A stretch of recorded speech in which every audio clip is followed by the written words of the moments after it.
10 में से 9 लोग बोलेंगे कि मैं 10-15 साल से हाई ब्लड प्रेशर या शुगर की दवाई ले रहा हूँ। सबसे थोड़ा मैनेज करना पड़ेगा। 10 में से 9 लोग बोलेंगे कि मैं हाई ब्लड प्रेशर या शुगर की दवाई ले रहा हूँ।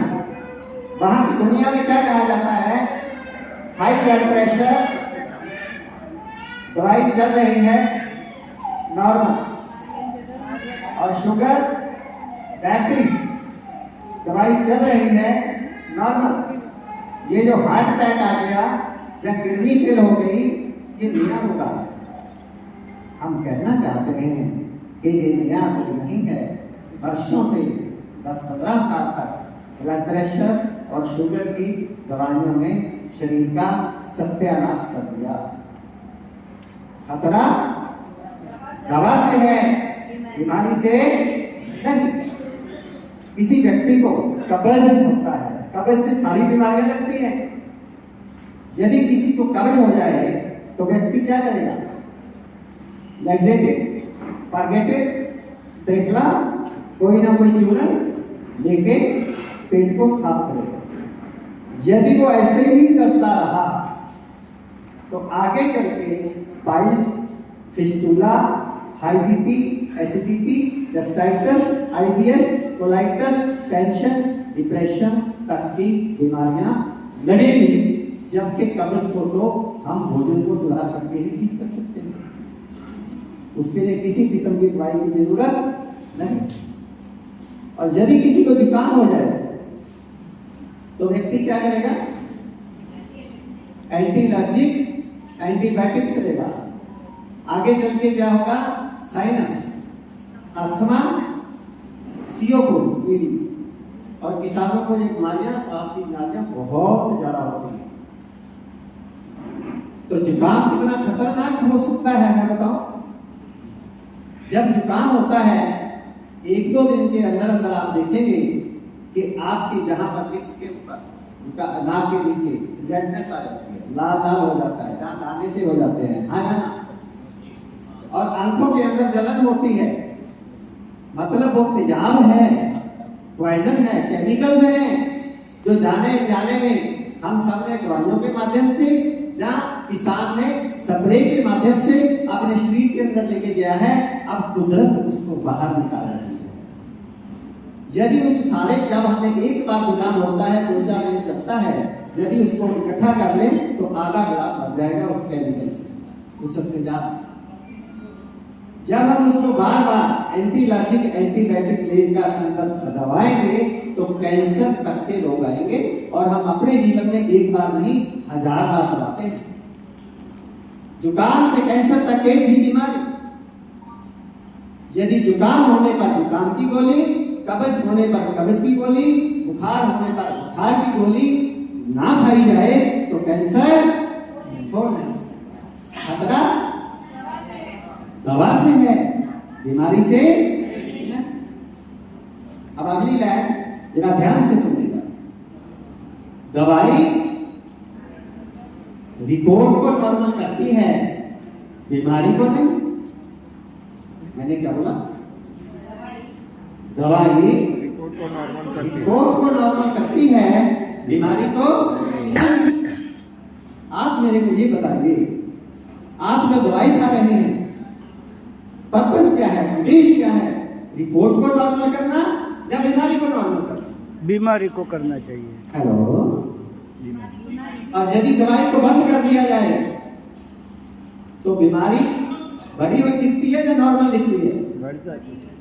इसका मतलब बीमारी अंदर ही है। वो क्या रहा है? यदि ये लकड़ी का टेबल दिखाई पड़ रहा है, यदि इसको दीमक लग जाए और हम एक इसका सुंदर सा इलाज कर सकते हैं। इसके ऊपर सनमाइका लगा देते हैं। सनमाइका लगा के हम कुछ वर्षों तक टेबल से काम ले सकते हैं। लेकिन एक समय के बाद इसी टेबल पे अगर किसी ने जोर से थोड़ा मार दिया, पूरा टेबल नीचे जाएगा, क्योंकि हमने दीमक को नहीं मारा। जैसे टेबल के ऊपर सनमाइका लगा के हम 5-7 साल काम चला सकते हैं, ऐसे हम दवाई खा के blood pressure, sugar, thyroid, uric acid की अपना काम कुछ वर्षों तक चला सकते हैं। फिर आपके शरीर की वो हालत हो जाएगी जो इस टेबल की होगी सनमाइका लगाने के बाद। तो मैंने क्या बोला, दवाई रिपोर्ट को नॉर्मल करती है, बीमारी को नहीं। रिपोर्ट को नॉर्मल करते करते खुश होते रहो और पछताते रहो। अब जब मैंने इसको अपनी लाइफ में इस्तेमाल किया, इसी साइंस को, क्योंकि मैं भी रिपोर्ट को ही नॉर्मल कर रहा था, मेरे को अस्थमा था, थायराइड था, यूरिक एसिड था, मेरी आंखों में चश्मा था, ओबेसिटी थी। तो जब मैंने इनहेलर लेता था, मैं स्टीरॉयड लेता था, मैंने नेचुरोपैथी को पहले जिया है, पहले अपने शरीर पे इंप्लीमेंट किया है, बाद में उसकी स्टडी करी है। सोचा ये ऐसी साइंस है, इसका अध्ययन भी करना पड़ेगा, उसके बाद अध्ययन किया। तो यदि आप इस पीपीटी में मेरी फोटो को देखेंगे, पहले मेरा वेट था 75 kg और मेरी आंखों पे चश्मा था। आज मेरा वेट है 53 kg और मेरी आंखों पे चश्मा नहीं है। पहले मैं दिन में, हफ्ते में 2-3 दिन काम करता था, बाकी आराम करता था और दिन में आधा दिहाड़ी से ज्यादा काम नहीं कर पाता था। और मेरी आयु उस टाइम जब मेरे को अस्थमा हुआ 18 वर्ष से 38 वर्ष। आज इस एज में मैं सुबह 4 बजे उठता हूँ, रात के 10 बजे तक काम करता हूँ, कोई वीकली ऑफ नहीं करता, कोई छुट्टी नहीं करता। पिछले 25 साल से मैंने कोई भी एलोपैथिक, आयुर्वेदिक, होम्योपैथिक दवाई नहीं खाई।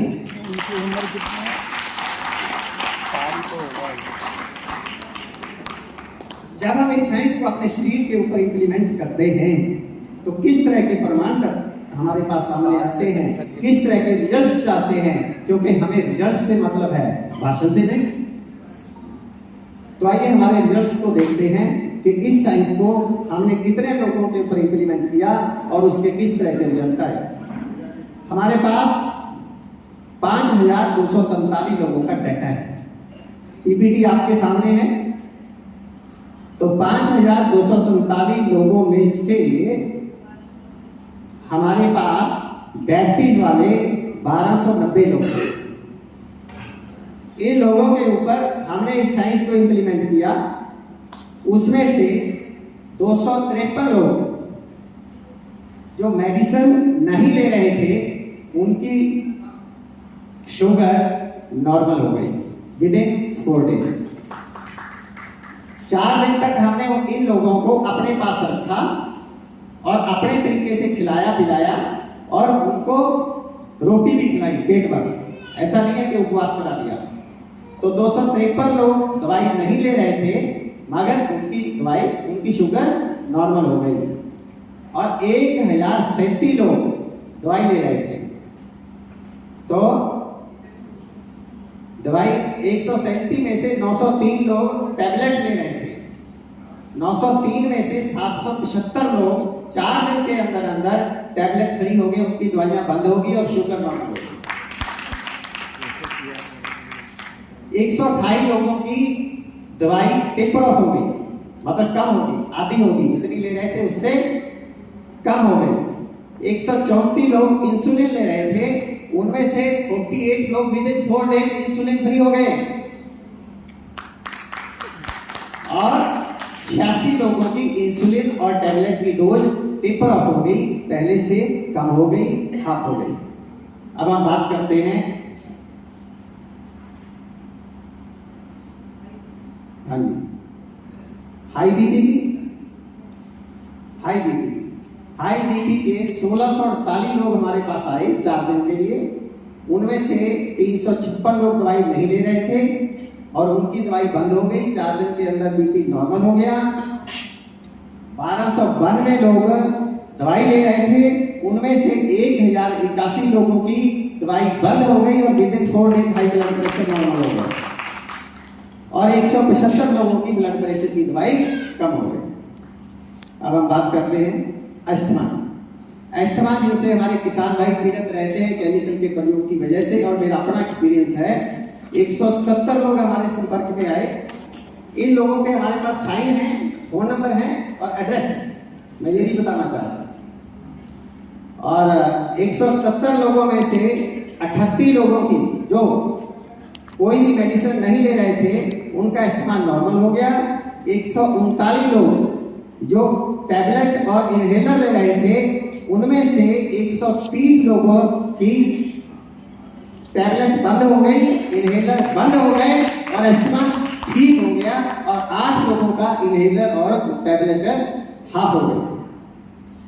नेक्स्ट, वेट माइग्रेन इसके लिए उम्र भर पेन किलर खाने पड़ते हैं। ये लोग 240 लोग हमारे पास 4 दिन के लिए रहे, उनमें से 55 लोग दवाई नहीं ले रहे थे, उनका माइग्रेन चला गया, माइग्रेन का अटैक उनको आया। हमारी ये विशेषता है कि 4 दिन के लिए अगर कोई माइग्रेन वाला हमारे पास रुकेगा उसको माइग्रेन का अटैक आएगा ही आएगा। और 186 लोगों की पेन किलर के बिना माइग्रेन ठीक हो गया।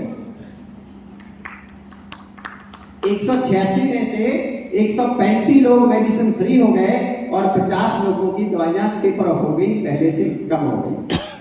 लास्ट पीपीटी में आपको दिखाना चाहूंगा वेट एनालिसिस। 5247 लोग हमारे पास ठहरे, 2008 लोगों का 1 से 2 किलो वजन कम हुआ विद इन 4 डेज, पेट भर खाना खाके। 1192 लोगों का 2 से 3 किलो वजन कम हुआ, 391 लोगों का 3 से 4 किलो वजन कम हुआ, 103 लोगों का 4 से 5 किलो वजन कम हुआ, और 49 लोगों का 5 से 6 किलो का वजन कम हुआ विद इन 4 डेज, और 1504 लोगों का वजन स्टेबल रहा। आप कहोगे कि 1504 लोगों का वजन फिर उनका कम क्यों नहीं हुआ? उनमें से 1504 लोग मेरे जैसे आ गए। हेलो, अब मेरे जैसे बंदे का और कितना कम घटाएंगे?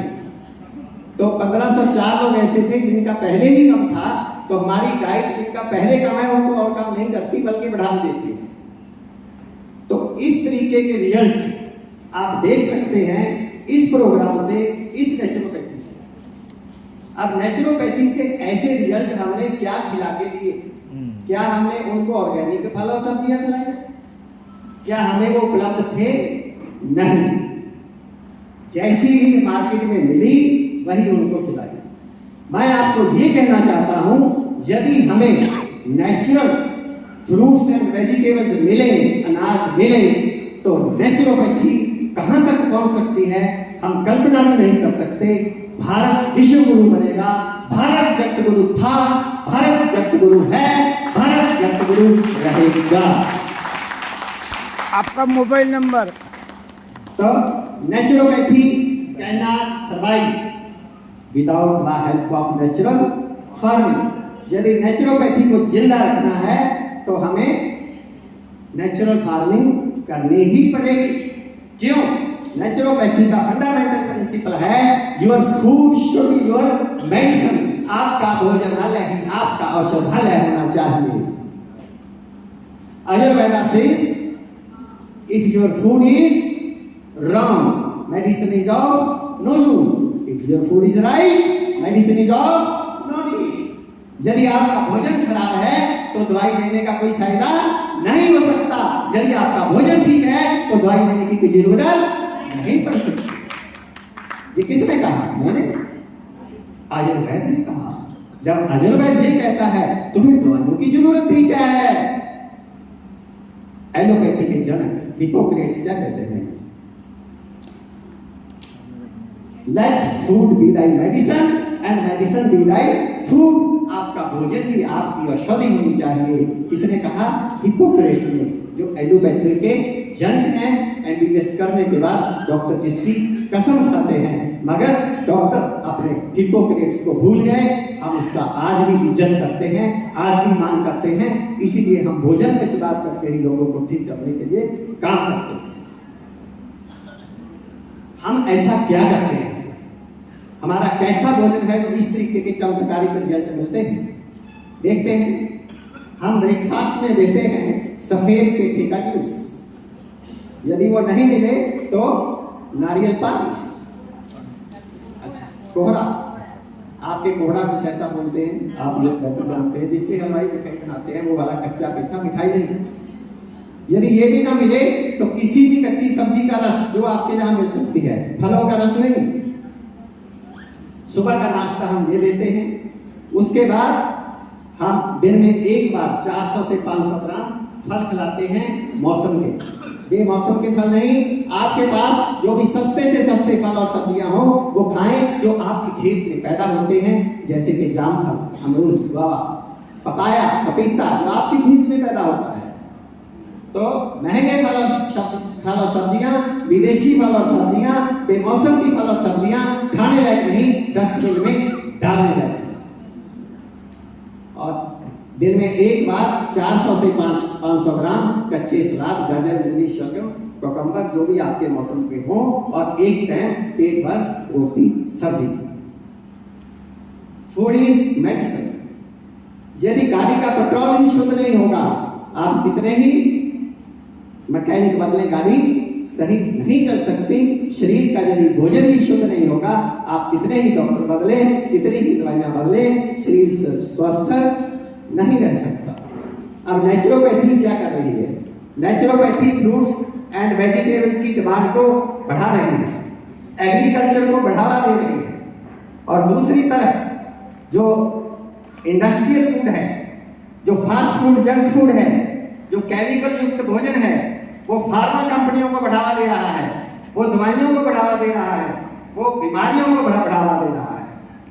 और यदि हम नेचुरोपैथी को अपनाएंगे, नेचुरल फार्मिंग को अपनाएंगे, save earth from pollution and global warming, हम अपनी धरती को ग्लोबल वार्मिंग से बचा सकते हैं, पोल्यूशन से बचा सकते हैं। एक तरफ fast food, junk food, industrial food बीमारियों को, अस्पताल को, फार्मा कंपनियों को बढ़ावा दे रहा है। दूसरी तरफ नेचुरोपैथी जो है ये एग्रीकल्चर और किसानों को बढ़ावा दे रही है। इंडस्ट्रियल फूड की मांग घटेगी, किसान की मांग बढ़ेगी। जब देश स्वस्थ होगा, जब खेत स्वस्थ होंगे तो अस्पताल खाली होंगे। हेलो, जब खेत स्वस्थ होंगे तो अस्पताल खाली होंगे। स्वास्थ्य की शुरुआत